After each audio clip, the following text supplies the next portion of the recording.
गुरुदेव, ये उस समय की बात है जब काशी नगर में महाप्रतापी महासंत श्री गोरखनाथ जी का कबीर साहब से जब संवाद हुआ तो श्री युगलानंद द्वारा संशोधित अद्भुत वर्णन इस पुस्तक में किया गया है, वही आपके समक्ष रखने की कोशिश करेंगे। कहते हैं, योगी गोरख नाथ प्रतापी तासु तेज पृथ्वी पर व्यापी, काशी नगर में सो पग परहीं, रामानंद से चर्चा करहीं। उस समय योगी जो गोरखनाथ जी थे वो बहुत ही प्रतापी और महान शक्तिशाली थे। योग की अनंत ऊंचाइयों पर वो उस समय थे। उनका तेज प्रभाव, महिमा और ख्याति पूरी पृथ्वी पर फैली हुई थी।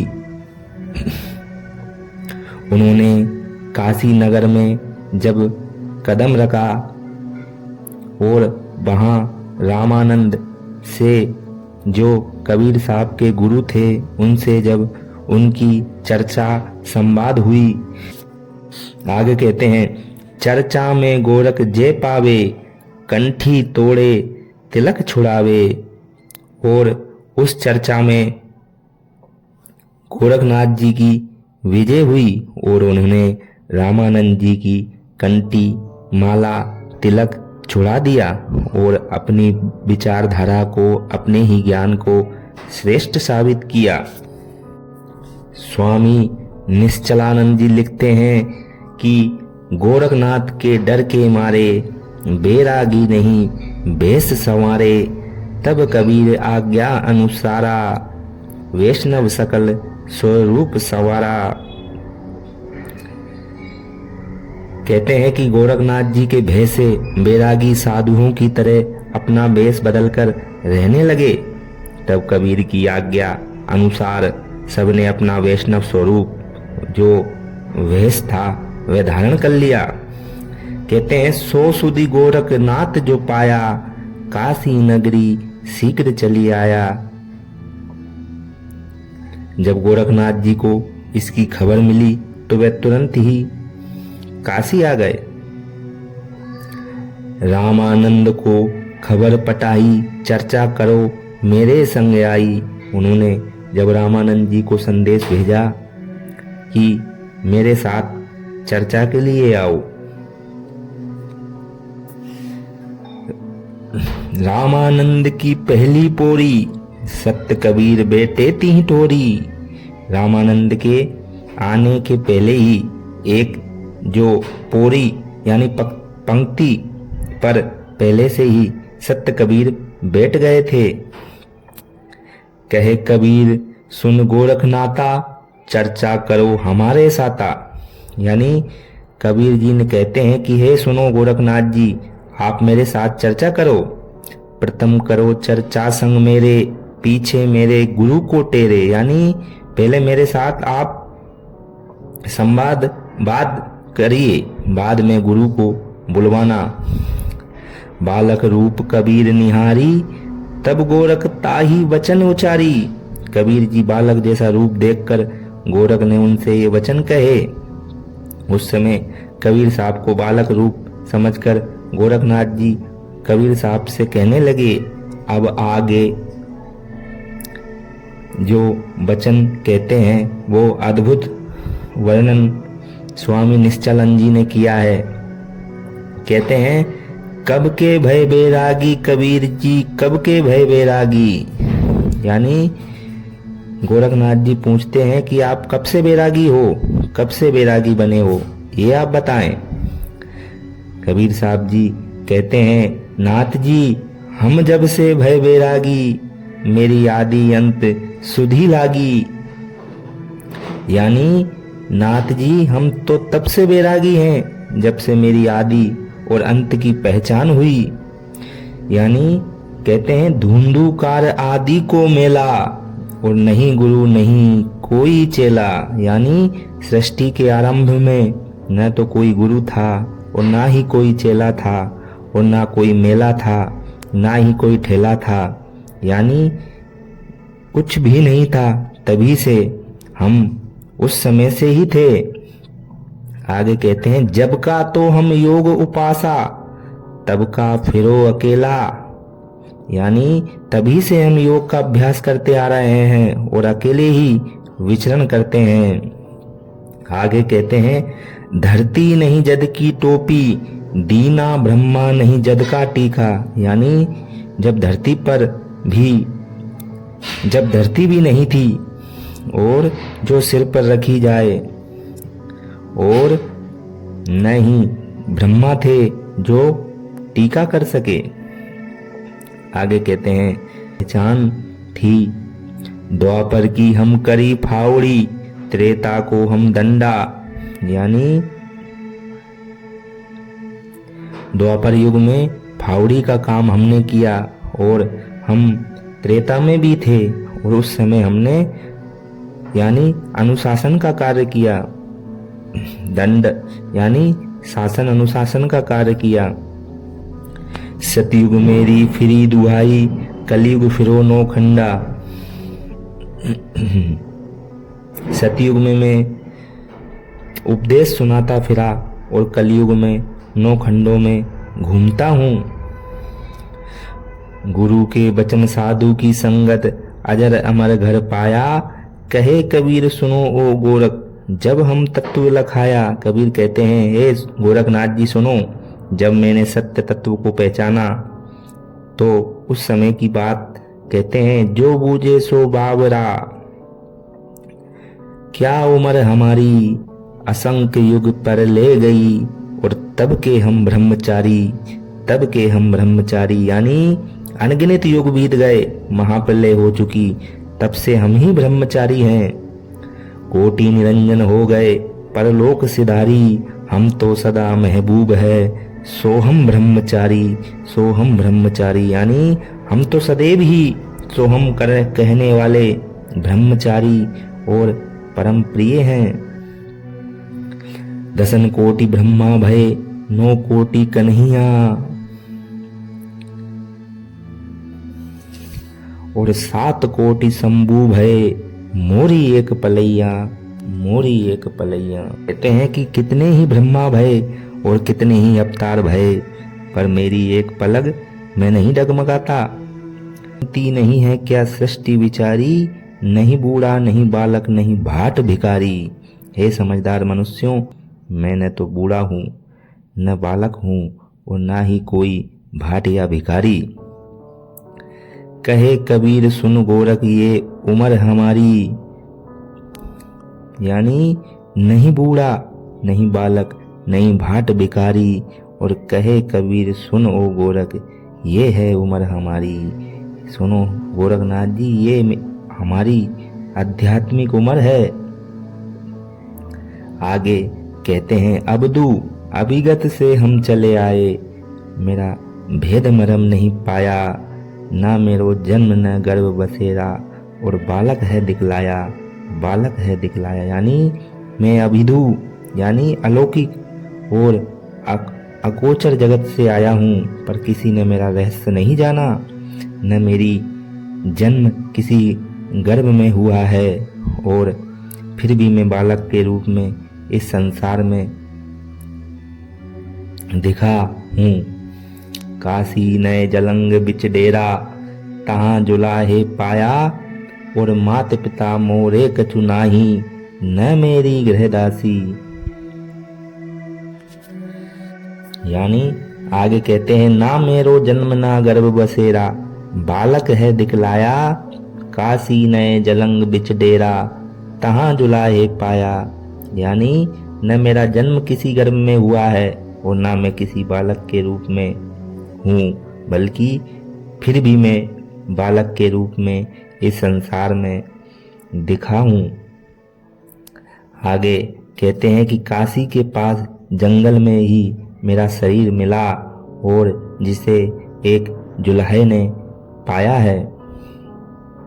आगे कहते हैं, मात पिता मोरे कछु नाही, न मेरी गृहदासी जुलाहो को सुत आनि कहाया, और जगत करत है हंसी, जगत करत है हंसी। लोगों ने मेरे माता पिता भी नहीं थे और न ही कोई मेरा परिचालक या घर या परिवार था। यानी जुलाहो को सुत आनि कहाया, लोगों ने मुझे जुलाहे का ही पुत्र कहा और दुनिया ने मेरी हंसी उड़ाई। धड़ नहीं मेरे गगन कछु नाही, सूझे गम अपारा, सत्य स्वरूपी नाम साहिब को, सोहे नाम हमारा, सोहे नाम हमारा। यानी मेरा नाम, मेरा शरीर असली रूप में देहधारी नहीं है, मैं आकाश जैसे अगम अपरंपार स्वरूप का ही हूँ और मेरा नाम उस सत्य स्वरूपी परम साहिब परम तत्व का सुसूचित किया हुआ है। और आगे कहते हैं, अदर दीप नहीं गगन गुफा में, तह निज वस्तु हमारा, ज्योति स्वरूपी अलख निरंजन, सो जपे नाम हमारा, सो जपे नाम हमारा। यानी न अदर दीप में आकाश की गुफा में मेरी असली सत्ता है, जो उससे भी परे हैं, और अलख निरंजन जैसी ज्योति स्वरूप सत्ता ही मेरे सत्य नाम का सदा ही स्मरण करती है।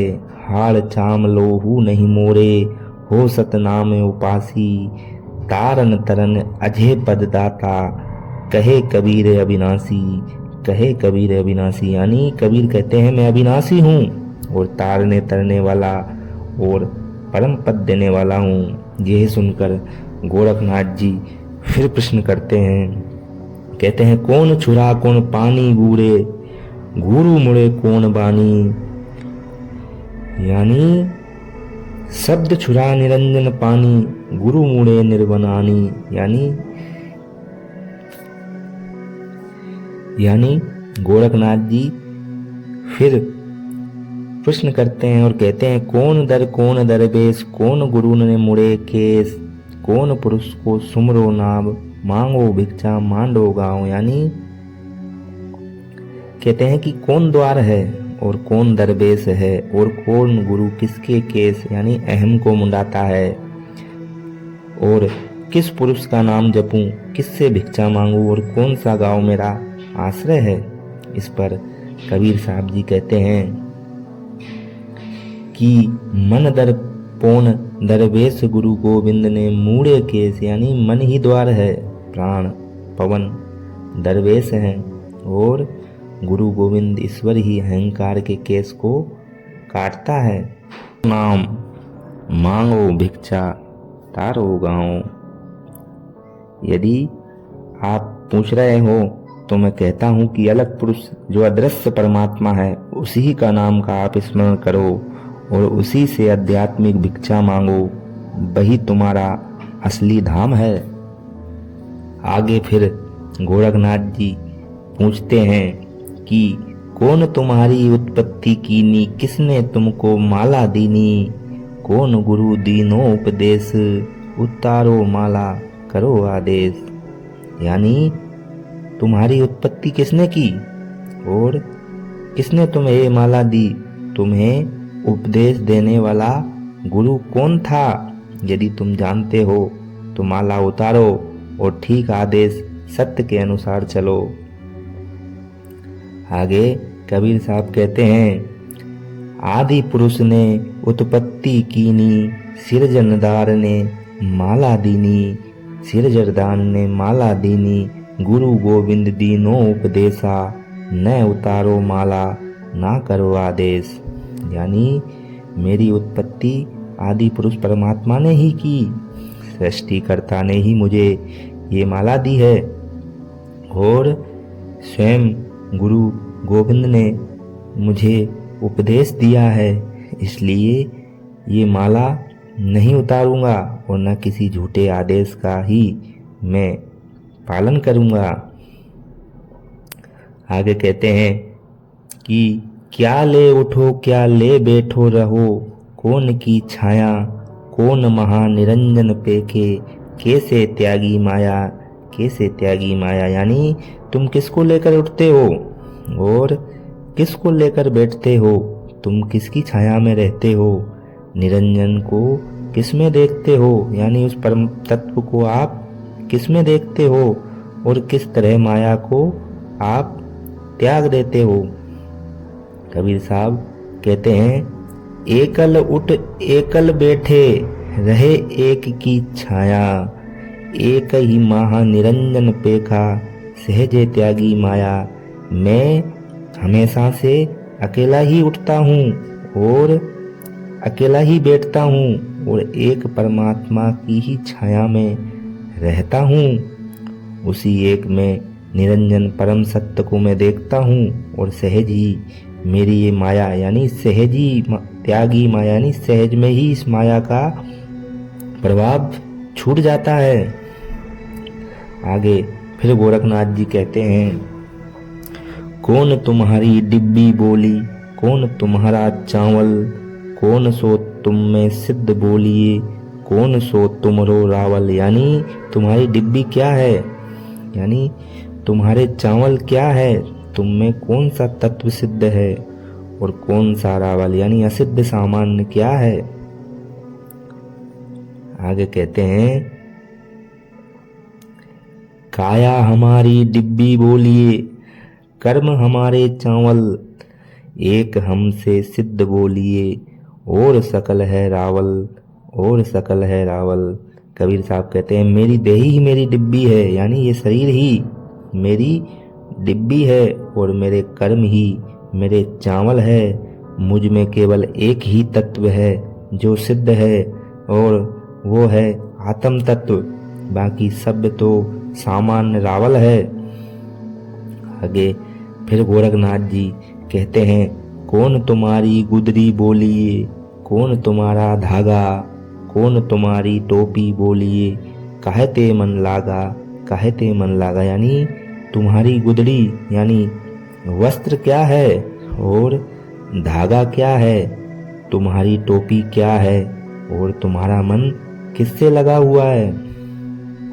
कबीर साहब फिर कहते हैं कि काया हमारी गुदड़ी बोलिए, पौन हमारा धागा, गगन इमारी टोपी बोलिए, अलख पुरु मन लागा, अलख पुरु मन लागा यानी मेरी देह ही मेरी गुदड़ी यानी वस्त्र है और प्राण वायु जो हवा पवन है वही मेरा धागा जानिए, और आकाश ही मेरी टोपी है और मेरा मन यानी जो मेरा मन है वही अलग पुरुष अदृश्य परमात्मा में लगा हुआ है।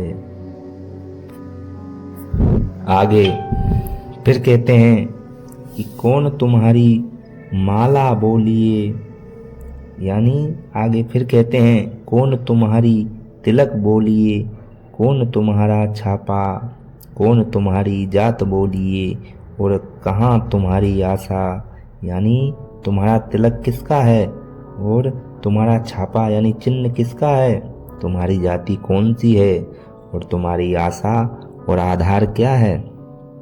फिर कबीर साहब कहते हैं, मूल तत्व हमारी तिलक बोलिए और राम नाम है छापा, और वैष्णव हमारी जात बोलिए, शब्द मंडल में आशा, शब्द मंडल में आशा यानी मेरी तिलक तो तत्व ज्ञान है और मेरा छापा जो चिन्ह है वह राम नाम है, वह राम नाम है।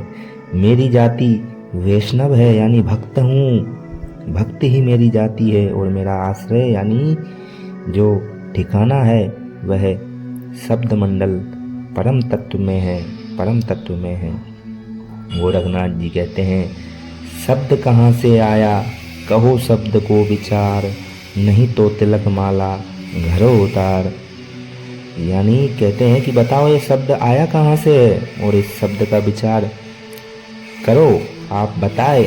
यदि ये नहीं समझते हो तो तिलक और माला त्याग दो।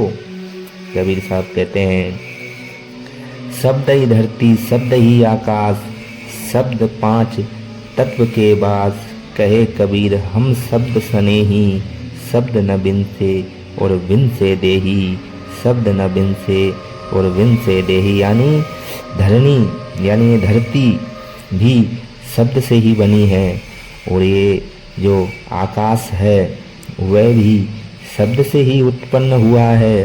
और कहते हैं शब्द पांच, यानी पांचों तत्वों का आधार भी शब्द ही है। और कबीर साहब कहते हैं मैं शब्द यानी उस परम तत्व का ही प्रेमी हूँ और शब्द के बिना देह नष्ट हो जाती है, यानी जिसके पास शब्द नहीं है तो ये देह नष्ट हो जाती है। जीवन शब्द प्राण पर ही आधारित है। गोरखनाथ जी कहते हैं अंडान मंडान चार खुरो द्यो कान और जान तो जान ना तो झोली मारा उरे आन, यानी बीज जीवन अंड, जो बीज है वह अंड और मंड यानी शरीर, चार खुर यानी चार अंग, दो कान, इन सबको पहचानो। यदि इसे जानो तो ठीक, नहीं तो झोली माला बेकार ही पहन रखी है। कबीर साहब कहते हैं अंडान धरती मंडान आकाश, चारों खुट चारों खुरी चंद्र सूर्य दो कान, न जानो मात्रा तो गुरु रामानंद की आन, सेली सिंगी और खटपटी फिर बोलो तोरो कनपटी, यानी कहते हैं कि अंडान अर्थात धरती और मंडान अर्थात आकाश है, यानी ये धरती ही अंड है और मंड यानी आकाश है। चार खूंट यानी चार आधार, चार खुर चार दिशाएं और चंद्र सूर्य दो कान समान ही समझो। यदि ये न समझे तो मेरे गुरु रामानंद की शरण में रह जाओ, नहीं तो तू केवल सेला सिंगी घंटिया साज बजाने और खटपट करने वाला ही रह जाएगा। फिर कैसे आध्यात्मिक बात हो पाएगी, यानी कर पाएगा। गोरखनाथ जी फिर कहते हैं आसन बांधो और बांधो नो द्वारा, तो ही बांधो तेरे गुरु को बांधो निकसे कोने द्वारा, यानी आसन बांधो वासनाएं बांधो और शरीर के 9 द्वारों को इंद्रियों को भी बांध डालो। तुम बंधे हुए हो और तुम्हारा गुरु भी बंधा है, फिर मुक्ति किस द्वार से निकलेगी। कबीर साहब कहते हैं आसन मुक्ता बासन मुक्ता, मुक्ता है 9 द्वारा, मैं मुक्ता मेरा गुरु भी मुक्ता निकसे 10वें द्वारा, निकसे 10वें द्वारा, यानी मेरा आसन मुक्त है, मेरी वासनाएं भी मुक्त है और शरीर के 9 द्वार भी मुक्त यानी संयमित ही है।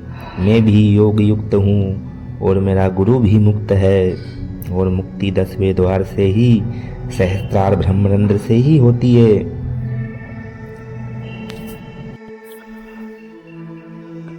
आगे कहते हैं गोरखनाथ कबीर समाजा, विविध ज्ञान विज्ञान विराजा, यानी गोरखनाथ जी और कबीर साहब जैसे महान संतों का शिष्यों का वहाँ पर एकत्रितकरण हुआ, जहाँ तरह तरह के ज्ञान और विज्ञान की शोभा फैल गई थी। चर्चा परचा बहुविधि ठानो, विदित जगत में लोगन जानो, यानी वे अनेक प्रकार की चर्चा परिचर्चा के लिए दृढ़ होकर सुनने के लिए बैठे। ये बात संसार में प्रसिद्ध है और लोग इसे जानते हैं। यहाँ सो कथा लिखो नहीं कोई, अंत बाद जिमी ओसर होई, यहाँ की सारी बातों को कोई भी पूरी तरह लिख नहीं सकता। आखिर में जो अवसर आएगा तब जो संभव होगा वही लिखा जाएगा। गोरख नर्ब बहे तिबिबारा, विनय सहित निब वचन उचारा। तब गोरखनाथ जी विनम्र होकर शांत भाव से बोले और अपने वचनों को आदर पूर्वक प्रकट किया। अर्थात उन्हें ये समझ आ चुका था कि ये दिव्य पुरुष हैं। गोरख बचन यानी गोरखनाथ जी कहते हैं नवोनाथ 84 सिद्ध और इनको अनहद ज्ञान, अविचल घर कबीर को यह गति बिरला जान, यह गति बिरला जान, यानी 9 नाथ और 84 सिद्ध, इन सबको असीम और अनहद परम ज्ञान प्राप्त है। लेकिन फिर भी और कहते हैं अविचल घर कबीर को, यानी कबीर का जो अचल और स्थिर परम धाम है उसकी अवस्था बहुत ही दुर्लभ है, बहुत ही कम लोग इसको जानते हैं। झोरी झंडा कुबरी सेली टोपी साथ, और दाया भई कबीर की चढ़ाई गोरखनाथ, चढ़ाई गोरखनाथ। यानी कहते हैं कबीर के प्रति मेरी भक्ति में भिक्षा पात्र जो ध्वजा है, और कुबड़ी यानी गेरुआ जो चौका, और ऊन की टोपी सब साथ लिए जाते हैं। और जब कबीर की कृपा प्राप्त हुई और उसी कृपा से गोरखनाथ जी को ये उच्च आध्यात्मिक अवस्था मिली, इस पर और फिर दोनों का अद्भुत शास्त्रार्थ संगत ज्ञान चर्चाएं हुई, जिसका वर्णन स्वामी निश्चलानंद जी ने किया है। और निश्चलानंद जी कहते हैं कि इन चर्चाओं को पूरा लिखना असंभव है। आपको ये वाणी अच्छी लगी हो तो हमें ज़रूर सब्सक्राइब करें।